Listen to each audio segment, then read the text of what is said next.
Olá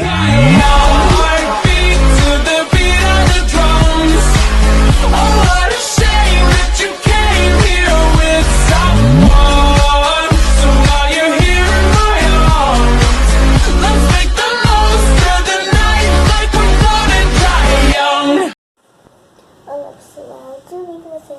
Hoje eu vou mostrar minha coleção de Paper Squishes que eu mais gosto. E se vocês deixarem muito like, se inscrever aqui no canal, eu mostro todos os meus Paper Squishes e ensino a fazer. E gente, um recadinho, se a vinheta vir antes, aí me desculpe, mas se ela vir aí no tempo certinho, aí vocês comentam se vocês gostaram, que aí eu tenho uma forma de fazer. Porque se vir antes, me desculpa, mas se vir depois, tá? Deu uma travadinha, desculpa. Vou trazer primeiro, ó, que eu mais gosto, é esse tablet, ó. É muito bom, né? Os adultos que eu mais gosto também. Ah, é o celular. Ele é muito legal de apertar. E eu também gosto muito dessa pizza. Ó, e se eu amassar ela, essa pizza volta. Ela volta. Isso é legal.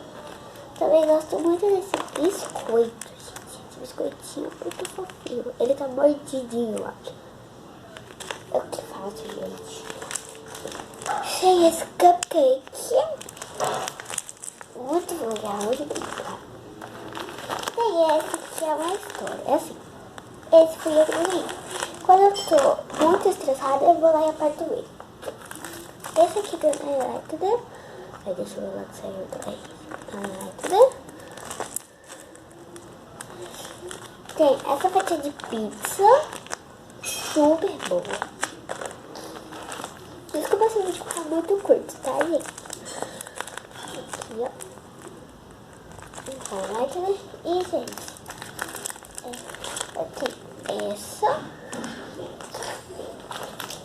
Esse também. Certinho. Tenho essa rosquinha. Se vocês quiserem que eu mostre minhas duas máquinas de squish, deixa muito like e se inscreve aqui no canal. Gente, eu tenho um hambúrguer 3D. Ah, tem chocolate também. Gente, eu tenho um hambúrguer 3D. Eu não sei onde o alface tá, mas também tem um alface. Aqui, ó, tem o alface. Então, aqui é o pão. O pão. Aí aqui depois um tomate. Tá, já tô indo. Desculpa, quero de jantar.